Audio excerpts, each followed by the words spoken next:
네, 여러분 세 번째 시간입니다. 바로 영어 교육론 시간인데요. 여러분들 앞에 일반 영어랑 문화 꼭 듣고 오시길 바랍니다. 자, 영어 교육론 한번 들어가 볼게요. 그 다음은 이제 이네이티즘에서 인풋을 아무리 넣어도 자, 우리가 영어를 한번 공부한 거 생각을 해보세요. 맨날 저희 초등학교 때부터 초중고 대학교 때까지 또는 이제 성인이 돼서까지 맨날 영어를 하는데도 어때요? 영어 늦는 것 같아요. 사실 저도 뭐 한국에서 다 계속 자랐지만은 영어가 크게 늘진 않아요. 그리고 아무리 인풋을 많이 넣어도 스피킹도 좀 어렵고 이러잖아요. 그것이 바로 커그니티비즘에 말하는 바입니다. 즉 아무리 인풋을 이네이티즘에서 아무리 인풋 넣어도 왜 얘네들 말 못하냐 이렇게 돼버리는 거예요. 그래서 나온 게 커그니티비즘에서는 인풋을 넣긴 넣어야 되는데 어떻게 해야 된다는 거예요? 우리가 meaningful learning, 아주 의미가 있는 학습을 해야 돼. 그러니까 즉 자기가 좀 노력을 해가지고 아빠면은 그냥 아빠라고 생각하지 말고 아빠가 글씨가 이렇게 써져 있고 이런 식으로 의미 있게 학습을 해야 된다는 게 바로 커그니티비즘의 내용입니다. 자, 그러면은 이 meaningful learning은 요거를 통해서 하는 거예요. existing cognitive concept. 기존에 존재하고 있는 인지 개념과 연관을 시키라는 거죠. 그러니까 무슨 말이냐면은 뭐 예를 들어서 제가 다리가 4개 달린 애는 다 강아지라고 생각을 해요. 근데 어느 순간에 제가 다리가 4개 달린 애를 봤어요. 근데 얘는 강아지처럼 생기진 않았어요. 근데 알고 보니까 고양이였던 거예요. 그럼 뭐예요? 머릿속에서 강아지만 4발 달린 줄 알았는데 어떻게 되는 거예요?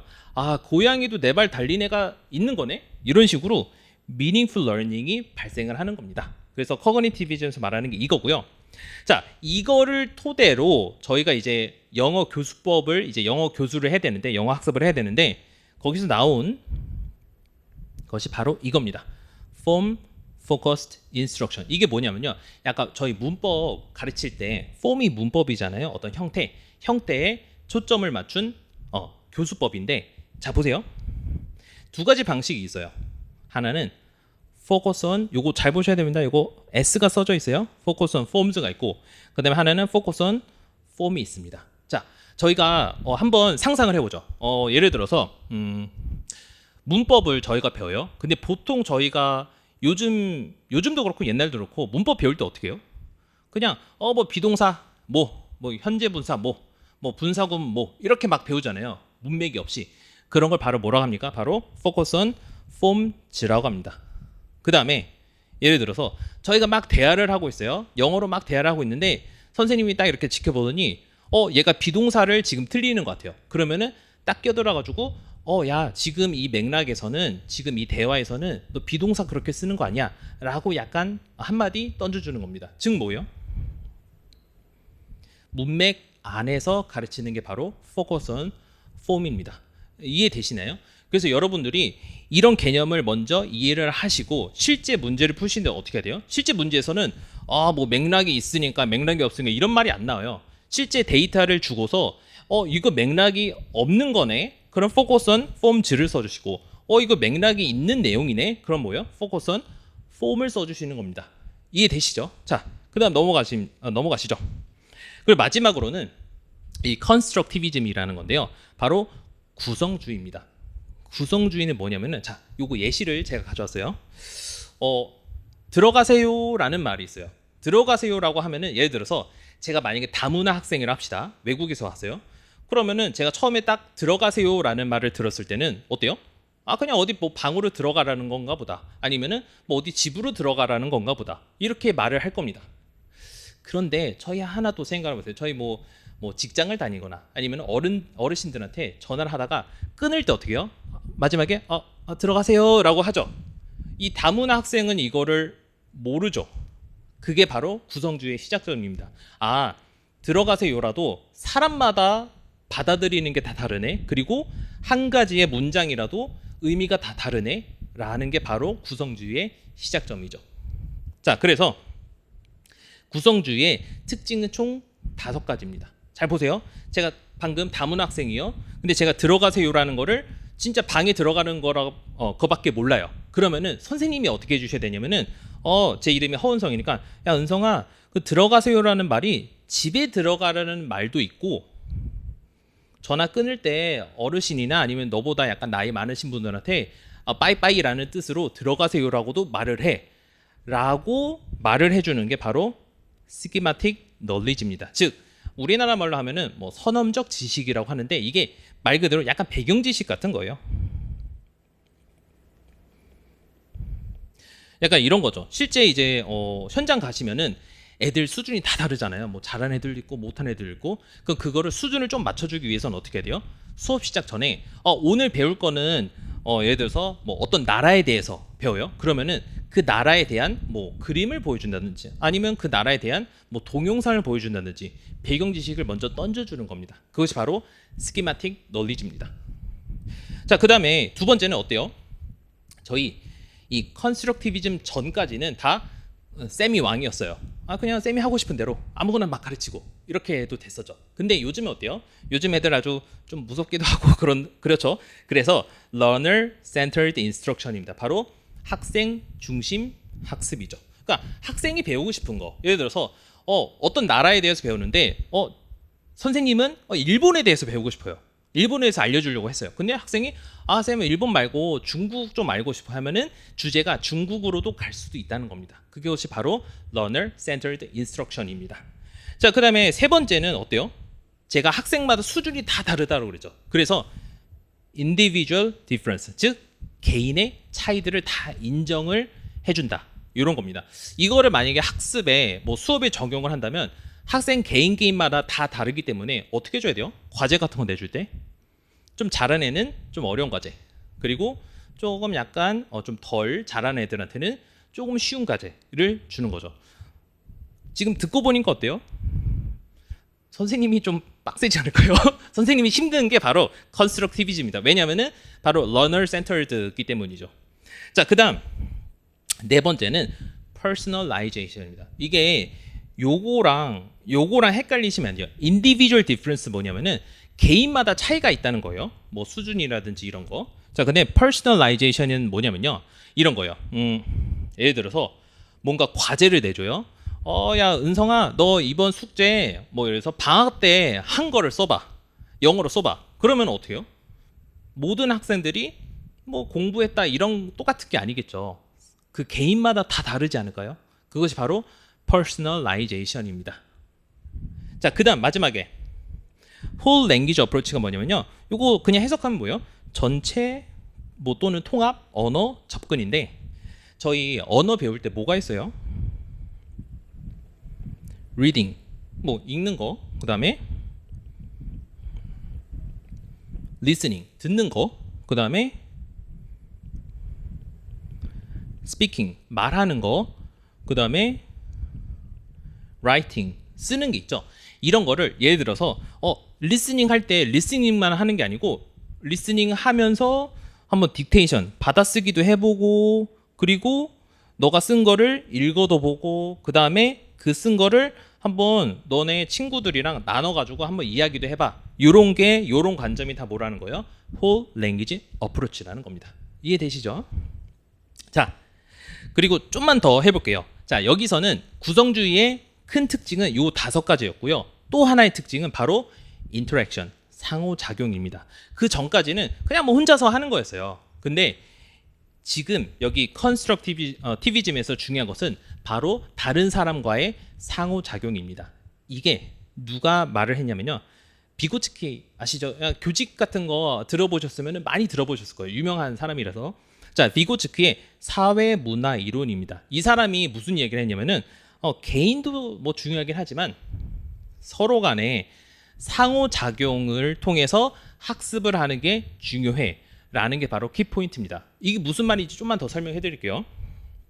자, 요거는 그냥 한번 봐주시고 그 다음에 나오니까 또 봅시다. 요런 개념을 설명하는 거예요. 자, 무슨 말이냐? 예를 들어서 요 뭐 어른, 뭐 선생님이 있어요. 그리고 아이가 있고, 자, 예를 들어서 아이가 요거를 올라가고 싶어요. 그러면 올라갈 수는 있겠죠. 근데 요거로 올라가고 싶어요. 근데 이 아이가 올라갈 수가 없습니다. 근데 누구의 도움이면 괜찮은 거예요? 이 어른의 도움으로는 올라갈 수가 있는 겁니다. 자, 또 하나 예시를 들어볼게요. 제 모습을 한번 보세요. 제가 운동을 잘할 것 같이 생겼나요? 아니요, 저는 전혀 못합니다. 제 학생 생기부터 보면은 고등학교 생활 기록부터 보면은 체육이 한 8등급인가 7등급 정도 떴더라고요. 자, 거기서 제가 수행 평가가 있었어요. 축구에서 뭐 이렇게 축구 공을 찾는 거였나 하여튼 그런 거였는데 간단하게 예를 들면은 자, 여기 허은성이 있습니다. 제가 공을 차면은 여기까지밖에 안 나가요. 근데 체육을 잘하는 애가 있었어요. 축구를 잘하는 애가. 그래서 걔한테 도움을 받아가지고 어떻게 하면 좀 잘 찰 수 있어? 해가지고 뭐 이렇게 차면 돼. 해가지고 그 친구가 도와줘서 저는 여기까지 도달할 수가 있었습니다. 자, 이것이 바로 GPD라는 겁니다. 무슨 말이냐면요. zone, 어떤 영역인데 proximal, 근접 발달 영역이라는 거예요. 무슨 말이냐? 자, 봐봐요. 제가 처음 축구공을 찼을 때는 이거밖에 못 찼죠. 액츄얼, 실제 제가 할 수 있는 범위가 여기까지였어요. 근데 어땠어요? 그 친구 도움으로 여기까지 할 수 있었죠. 즉, 제 잠재력은 여기까지였던 거예요. 그래서 actual development는 제가 할 수 있는 거. 그리고 potential development는 뭐예요? 누군가의 도움을 받아서 할 수 있는 영역이 이겁니다. 그러면 요 사이에 있는 것들 있죠. 요 사이에 있는 부분을 뭐라고 하는 거예요? 바로 근접 발달 영역이라고 하는 겁니다. 요거 이해되시죠? 예. 그래서 요거는 기출로 이미 한번 나왔습니다. Zone of Proximal Development. 그래서 뭐 또 다시 기출로 나오진 않겠지만 다른 뭐 서술형이나 이런 데이터에서는 나올 수도 있으니까 꼭 알아두셔야 됩니다. 자, 그러면 여기서 키워드만 하나만 더 볼게요. 이렇게 도와줬죠. 제가 축구를 못하고 less capable learner, 좀 덜 못하는 애. 자, 그리고 좀 잘하는 애가 있죠. 근데 어떤 도움을 줬어요? 야, 너 어떻게 발 이렇게 한번 차봐. 아니면은 야, 좀 뭐 다리를 이렇게 해봐. 이렇게 도움을 줬죠. 이런 도움이 영어로 뭐라고 하는 거예요? 스캐폴딩이라 합니다. 스캐폴딩을 우리나라 사전에서 찾아보면은 비계라고 해요. 비계 하면 뭐예요? 저한테 있는 비계가 아니고 이런 겁니다. 우리나라 아니고 어떤 건물을 지을 때 약간 뭐 건물 지을 때 이렇게 좀 뭐라 해야 될까요? 좀 받쳐주는 거를 바로 스캐폴딩이라 하거든요. 이거를 우리나라 말로 비계라고 합니다. 그래서 이런 비계 역할을 하면서 어떤 학생의 도움을 받으면서 하는 것이 바로 스캐폴딩이고 그것이 바로 GPD의 개념 중에 하나라는 거죠. 이해되시죠? 네. 좋습니다. 그러면은 저희 한번 다시 복습을 하고서 이제 문제를 좀 풀어볼게요. 자, 기억이 나시는지 한번 볼게요. 자, 저희 처음에 어떤 걸 배웠죠? behaviorism, 행동주의, 그 다음에 innatism, 그 다음에 cognitivism, 그 다음에 마지막으로 constructivism 있었죠. 자, 요거 기억나시는지 한번 볼게요. 요거 지금 한번 눈으로 보세요. 제가 따로 설명 안 합니다. 자, 요런 거는 키텀이니까 좀 외워주시면 좋을 것 같아요. 자, 그 다음 innatism도 이렇게 한번 봐주시고, 그 다음 cognitivism도 이렇게 한번 봐주시고, 그 다음에 constructivism도 이렇게 한번 봐주시기 바랍니다. 자, 요거 다 보셨죠? 그러면은 저희는 어쨌든 간에 또 문제를 풀어봐야 되는데요. 근데 문제를 풀기 전에 좀 조심하셔야 될 거는 저희가 영어 교육론 전체를 배운 건 아니죠. 그렇기 때문에 여기서 용어 답을 쓸 때는 오늘 배웠던 것 중에서 쓰세요. 아시겠죠? 그러니까 오늘 배웠던 것 중에 뭐 behaviorism부터 constructivism까지 거기 키워드들이 있을 거예요. 자, 그 중에서 하나 골라서 써주시기 바랍니다. 자, 그러면은 잠깐 멈추시고 문제 풀고 와주세요. 네, 어떻게 여러분들 잘 풀고 오셨나요? 오늘 좀 문제를 좀 많이 풀어보는 것 같은데 어쩔 수 없습니다. 저희 공부하려면 이 정도는 견뎌내셔야 돼요. 자, 해봅시다. 1번부터 볼게요. 1번에는 어떻게 하래요? fill in the blank. 자, 요 한 가지 단어를 쓰라 했죠. 근데 저희 기억나세요? 일반 영어랑 문학을 풀실 때 보면은 여기에 이게 있었지 않았어요? from the passage가 있지 않았어요? 근데 이거 없죠. 자, from the passage가 있을 때는 뭐예요? 지문에서 그 단어를 찾으라는 거고 이게 없죠. 이게 없으면 어떻게 해야 돼요? 그냥 여러분들이 생으로 머릿속에 있는 걸 끄집어내셔야 된다는 뜻이에요. 자, 문제 한번 봅시다. 제가 다 해석은 안 하고요. 중요한 것만 한번 볼게요. 자, 허쌤과 박쌤이 있네요. 자, 그랬더니 자, 박쌤이 이렇게 말하네요. 얘네 학생들은 좀 의사소통은 잘하는데 좀 문법이 약간 개선이 좀 필요해. 문법 좀 더 가르쳐야 될 것 같아. 그랬더니 미스터가 Have you considered using 뭐뭐뭐? 그럼 이거 생각해 본 적 있으세요? 이거 한번 써보려고 생각해 본 적 있으세요? 이렇게 말을 하고 있는 거죠. 자, 여기서 쭉 보다 보면은 약간 답의 근거를 한번 찾아볼게요. 쭉 가다 보면은 어쩌고저쩌고 이렇게 말하다가 자, 보세요. 허쌤이 이렇게 말하네요. 여기부터 볼게요. It's more effective. 더 효과적이래요. 뭐가? 왜냐하면은 they are already thinking. 그들이 벌써 thinking about 생각하고 있기 때문이지. What they wanna communicate. 그들이 말을 하고 싶은 거에 대해서 생각을 하고 있기 때문에 더 효과적이라는 거예요. So 그래서 the correction. 그 수정해 주는 거. 그러니까 지금 무슨 내용이냐면은 선생님이 어떤 애들이 대화하는 걸 보고 약간 수정을 해주고 싶다는 거예요. 그래서 the correction 그 수정이 makes more sense 더 이해가 간다는 거지. 어디서요? in context 컨텍스트에서. 저희 기억나시나요? 저희 문법 배울 때 한번 복습해 볼까요? 자, 문법 배울 때 요게 있었죠.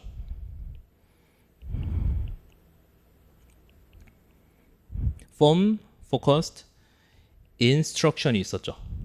이거를 짧게 줄여서 FFI라고 하는데 여기에는 두 가지 종류가 있었잖아요. 한 가지는 뭐였어요? focus on forms가 있었고 그 다음에 하나는 focus on form이 있었습니다.